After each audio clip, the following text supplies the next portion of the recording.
Well, welcome. Glad you're here. Glad you chose to spend part of your weekend with us here at Hope. For the past couple months, I've been at Midtown, and it's been awesome to be able to walk alongside them in this journey and in this season. But it also feels good to be back over at West Creek and to see some familiar faces. And so if you are in the NPR, if you're joining us online, welcome. We are glad that you're with us as well.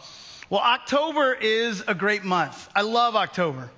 Because the weather begins to change, except for the first part of October, which we got like that weird heat wave where it was 90 degrees, and that was like, that is wrong. Okay, somebody needs to fix that. Something is wrong here. But now it's kind of settling into a little bit chillier. It feels nice outside.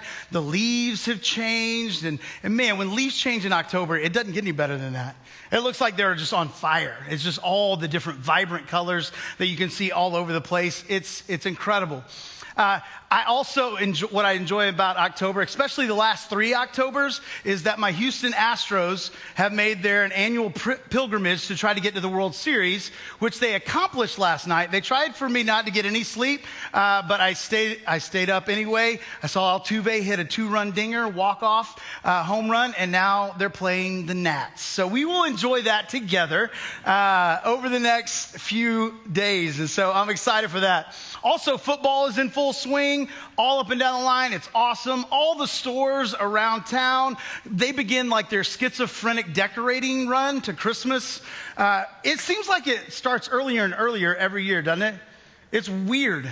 Some people, I mean, Christmas is king, but like Christmas and Halloween, it begins to like combat each other. Some stores are just like, you know what, we're not going to do Halloween, and we're going to start Christmas in July. And it's kind of weird. And then you go in the store and you're like, why do they have Christmas out? And then you go, oh, but wait a second, I like that. We need that for my tree. But then the change comes, and kind of in late August, early September, somewhere in that zone, you begin to notice that there's a little more orange and a little more brown in the color schemes. The candy corn, it like begins to get elevated. It removes from the recesses of the candy aisle, and it begins to be moved up front, and it tempts you. Like, I got to have some of that. Or maybe it gets into the coveted end cap, and it reminds you, wait a second, I'm still eating candy corn from last year. I need to switch it out because I'm tired of that. But then the big change happens. And it happens like overnight. And I don't understand kind of how it goes down. But you could be one day in the store, and then the next day you come to go pick up Dr. Pepper because that's what everybody should get. But you go in to get whatever you need at the store, and it looks like The Walking Dead and Pennywise have had a baby, and the nursery is your neighborhood Kroger, Walmart, or Walgreens, because the whole place has scary stuff all over it.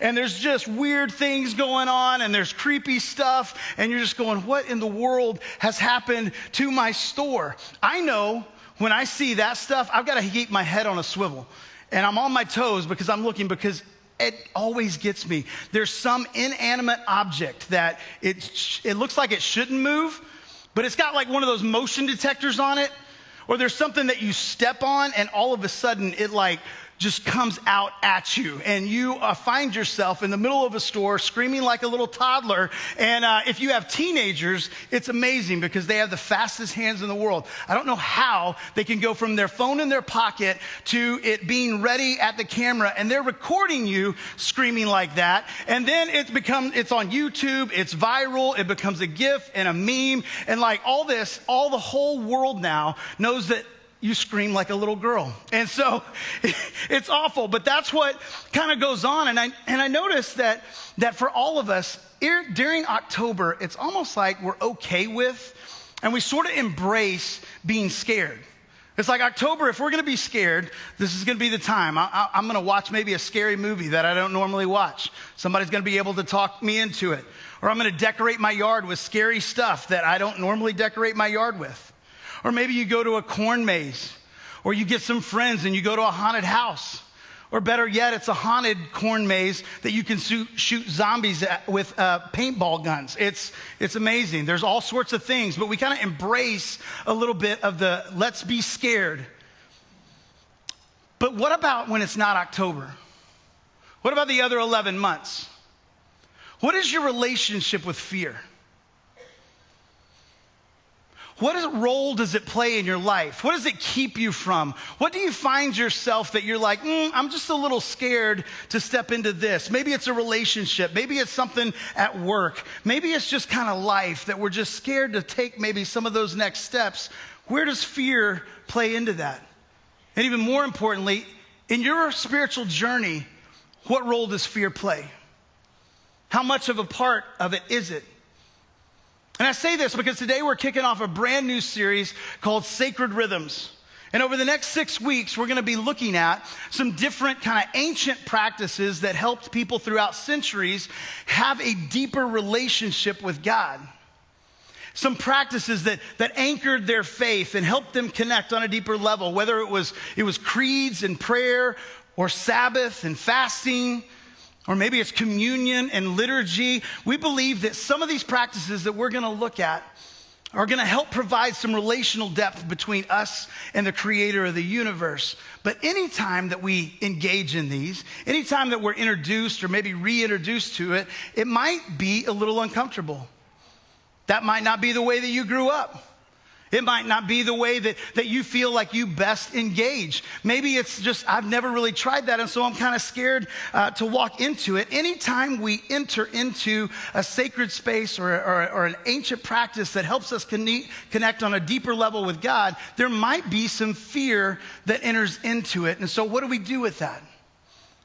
Do we allow our fear to keep us from engaging? Or do we say, you know what, I'm going to get outside of my comfort zone. I'm going to engage with something new.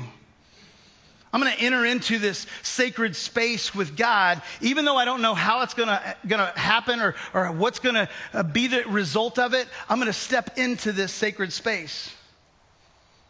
There might be some of you that are going, hey, I'm here for the first time, and if we're going to talk about spooky Christian practices, I'm out. Like, I didn't sign up for that.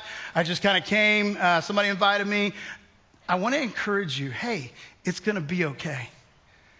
Like, it's okay whenever we can step into maybe something new. It might be a little awkward. It might be something that you go, you know what? Hey, that's just for the professional Christians, the folks that get paid to do that. That needs to be done like at a monastery or at some ornate cathedral in Europe.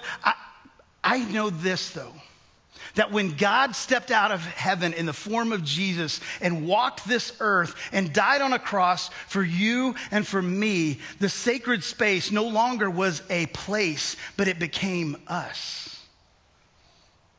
We became that sacred space. We became a place where we could step into it, whether we were at the office or in the car or at a coffee shop or in a classroom or on a field, wherever it is, we have an opportunity on a daily basis to step into a sacred space with a sacred rhythm with the creator of the universe. And there is nothing that he loves doing more than that. But a lot of times I think our fear holds us back. Many times I think it's only a quarter of an inch that is keeping us from experiencing a sacred space with God. Let me show you what I mean. If we're entering into some of these things that maybe we haven't done before, we're at this point where we're scared. But what if we take a step of faith? What if we say, hey, I'm gonna go ahead and venture into something maybe that I'm not familiar with. I'm going to trust God in it. I'm going to enter into this sacred space. And what does scared become? When you move the C, which stands for control, when it moves a quarter inch, depending upon your font, it changes to sacred. We're a quarter inch from entering into a sacred space with God. Don't let our fear be the thing that causes us to miss out. You see, moving from scared to sacred is all about control. We're scared because we're scared of losing control. What is he going to ask me to do? What changes is he going to ask me to make? How much control am I going to have to give over? And you know what, Kyle? I really have my schedule is full. If you're just going to add another thing that I'm going to feel guilty about not being able to do, then I'm out. Maybe for some of us, we're just scared because we don't even know if we're going to like it once we engage in it. but yet he calls us on a daily basis. Spend some sacred time with me. Step into, engage with this sacred space. And we see throughout Scripture, anytime someone has stepped in and engaged in a sacred space with God, it required them overcoming some of their fear. Think about Moses. Moses walking down the path, comes up on a burning bush. That's not something you see every day. It's not like, oh, there's a burning bush, I'm just going to keep walking. No, you see that, and there probably in him, there was some fear in that moment of when I'm coming close to it, but then he enters into that space with God, and he begins to hear his name, and he begins to establish, God's like, take your sandals off. This is holy ground. And he enters into it, despite his fear, despite that, he enters into it, and then God begins to lay out for him, this is what I want you to do. This is who I want you to be. And he goes on to do incredible things because he wasn't scared to enter into the sacred. What about Abraham and Isaac? Abraham wants to have a child, finally gets blessed with a son, Isaac. And then God asks him, hey, I want you to go and I want you to sacrifice Isaac for me.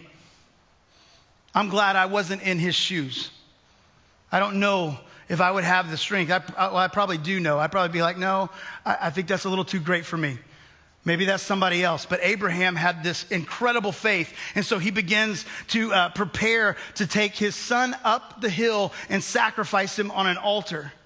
Can you imagine the fear and the anxiety that was going through Abraham's mind as they begin to go up this hill, and he hears from behind him his one and only son that he has waited so long for say, Daddy, where's the sacrifice? Daddy, we forgot the ram. Daddy, where's the sacrifice? And then as he gets up onto the hill and he's got a knife over his son and he's about to carry out what God had asked him to do, God stops him. Says, don't lay a hand on the boy. And they look over and there's a ram caught in a thicket. And it says, this is going to be your sacrifice. Know that I'm always going to provide. You see, Abraham would have missed out completely had he allowed himself just to be scared of the situation, scared of the request, and not entered into this sacred space. Or what about Shadrach, Meshach, and Abednego?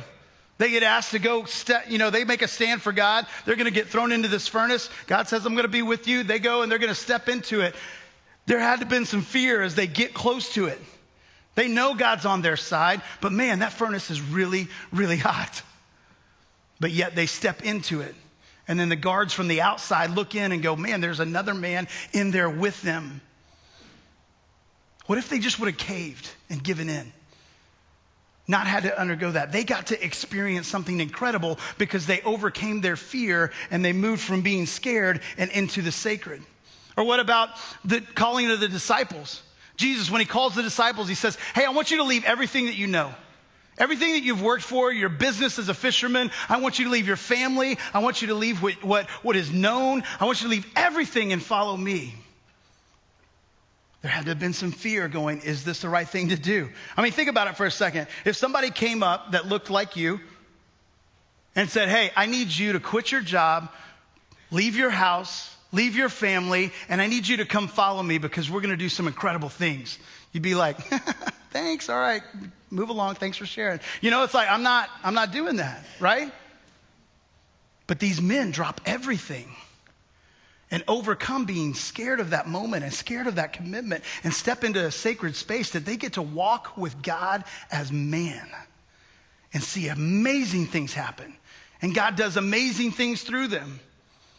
And then perhaps the biggest thing was Jesus in the Garden of Gethsemane. As he comes down to it and he knows what's about to happen, he's crying out, I don't want to do this. Is there any other way to do it? There had to have been something in him that's just like, I don't want this, God. But yet every single example, in the moment when they get to, am I going to be scared or I'm going to enter into a sacred space? They had to get to the point, whether they said it or not, your will be done, not mine. And when they did that, they gave up some control and they stepped into sacred space and it changed their life forever. And their faith grew and their fear decreased. And then they began to almost live a life fearless. And then they begin to affect the lives and the relationships that surrounded their life. And those people then became to know who Christ was. And they began to enter into some sacred space with God. It's amazing what can happen if we just get over our fear. I remember for me, it happened, we took some students to Nicaragua one year for a trip during the summer.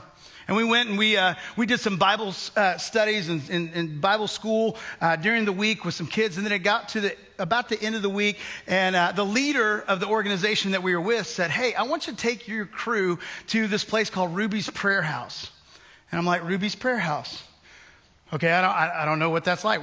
What does it entail?" "Well, we're just going to go up there. We're going to play some music. We're going to pray. Well, how long is that going to last?" "It'll probably be around 4 hours." And I'm like, 4 hours? Are you kidding me? What is going on? And I'm like, this is not my normal way of doing this. Like, I'm not used to 4-hour prayer meetings. I'm a little bit more conservative. I'm kind of getting a vibe that this is going to be a little bit stretching for me. It's going to be a little more charismatic. And so I begin to get scared of like, should we really do this? Because our students aren't used to this. And so they might be freaked out. And then I start thinking about like the 50 emails I'm going to get from parents of like, you let my kid go into that Ruby's Prayer House? But there was a small, still voice inside of me saying, "You know what? Would you just trust me? Would you not fear what you don't know? Would you take a step into this with me and have some sacred time, some sacred space with me?" Well, we step into that. And it doesn't last 4 hours. It goes 6 hours. We're in this small little room in this house, and this woman who has been praying for her city, Managua, just over and over and over again. And one by one, they bring each of the students, come to the center, and the people begin to pray for them, and they pray over them, and they pray potential into them, and they begin to try to claim some stuff. I mean, it was a moving experience. And to this day, some of the trajectories of the lives of some of those students have been changed forever as a result of stepping into something that was not familiar. And it wasn't like we just changed everything from that moment. It was like, okay, this is all we're doing from now on. Student ministry is going to look like this. 6-hour prayer meetings. We're all coming down here. Everybody's going in the middle. No, we just did it when we went to Ruby's Prayer House. But we stepped into something that was unknown and stepped into a sacred space with God. We've got to be able to move from being scared and into the sacred. And as we look at some of these ancient practices over the next 6 weeks, I want a couple of verses to kind of be anchor points for you when you begin to feel that tug in your spirit of like, maybe that's not for me. Maybe that's not really what I want to be doing. I want you to think about this. 2 Timothy 1:7. This is Paul writing to Timothy. Timothy's off. He's sharing Christ with people that might not want to hear it, where it's hard. It's not like everybody's just going, I want to be a part of the way. I want to follow Jesus. No, it was difficult. And so Paul writes to encourage him. He says this, "For God has not given us a spirit of fear and timidity, but of power and of love and of self-discipline." A spirit of fear and timidity doesn't come from me. The spirit of power, of love, and self-discipline, that is what I want you to step into. And as you step into sacred spaces, that is what you get. Your fear begins to disappear as you begin to take some of these steps. And you begin to be loved on. And you begin to be able to experience the power of God. In those moments, your faith increases and your fear decreases. And Isaiah 41:10 says this, "Don't be afraid, for I am with you. Don't be discouraged, for I am your God. I will strengthen you and help you. I will hold you up with my victorious right hand." I don't know about you, but I love hearing that. Maybe you came in here today and you needed to hear just that. That you're not alone. That we're not alone. That he doesn't just say, hey, enter into a sacred space and it's just going to be you doing things that I want you to do. No, he gets active in there, right? He gets in there and says, I am going to uphold you. I'm going to strengthen you. I'm going to help you. You see, I believe every single day of our life that we take breath, God has some sacred space for us to enter into and engage into with him. But sometimes we miss it because we don't want to move that quarter inch that it takes to let go of control and to move into sacred. Now, I'm pretty sure that it's not going to be for us a burning bush moment. You're probably not going to walk out in your backyard and there's a burning bush. I'm pretty sure that none of us are going to be called to sacrifice our daughter or our son or step into a fiery furnace. But I can be sure of this. When a sacred space presents itself, it is going to require us to give up control, to open up our palms to the moment and give up some control, to get out maybe of the driver's seat of our life and get over into the passenger seat. And sometimes that can be really scary.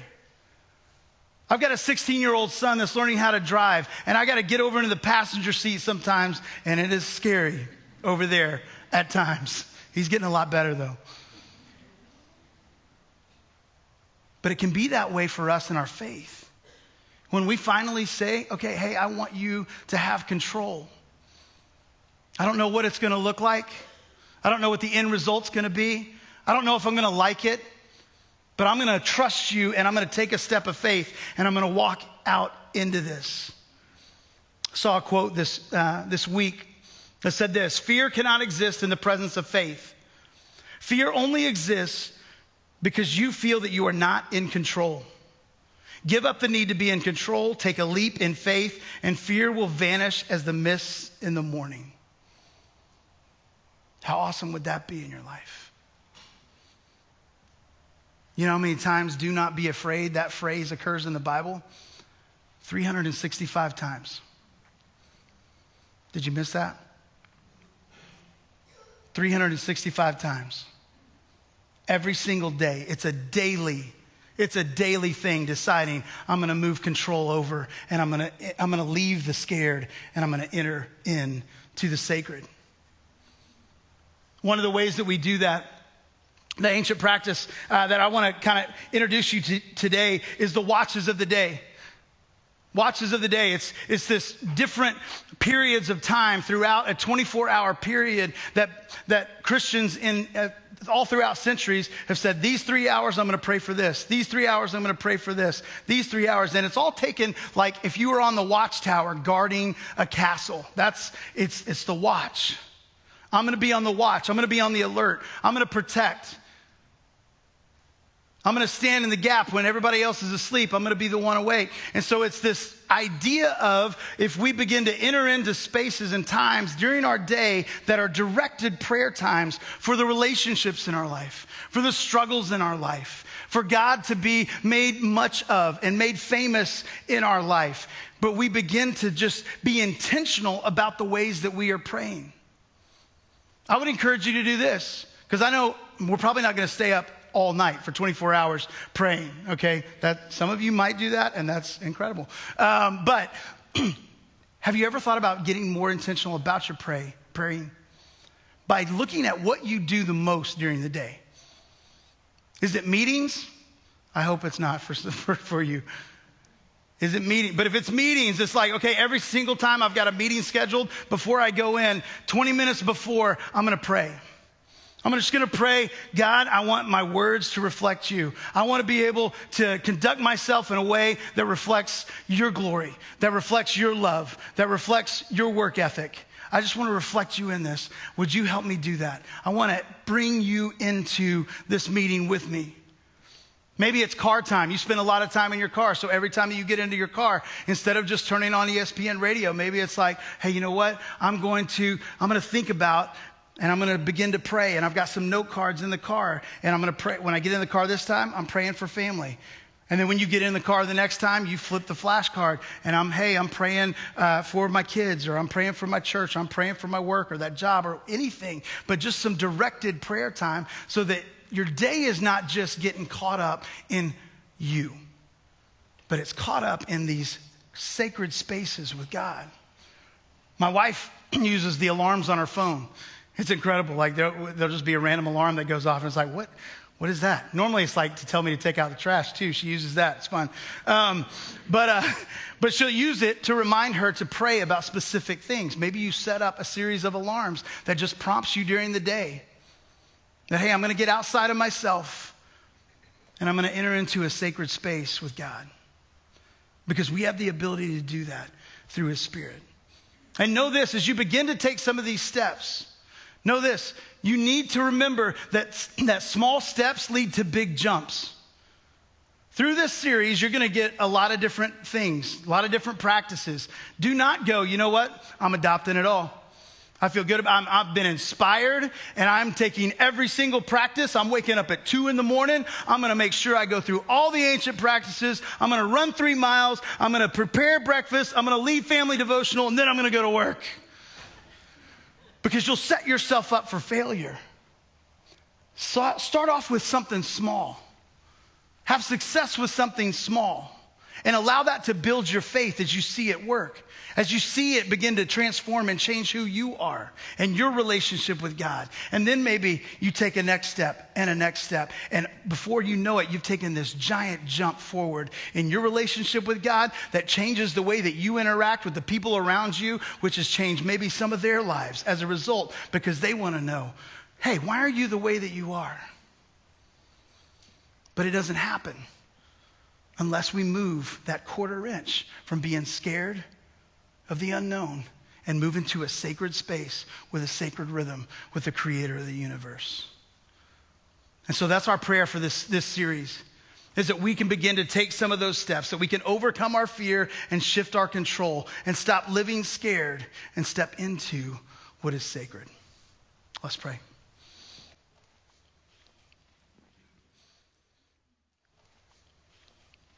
Father, we come before you and we just thank you. We thank you, one, that we don't have to fear, that fear has no place in us because of the faith and the relationship that we can have in you.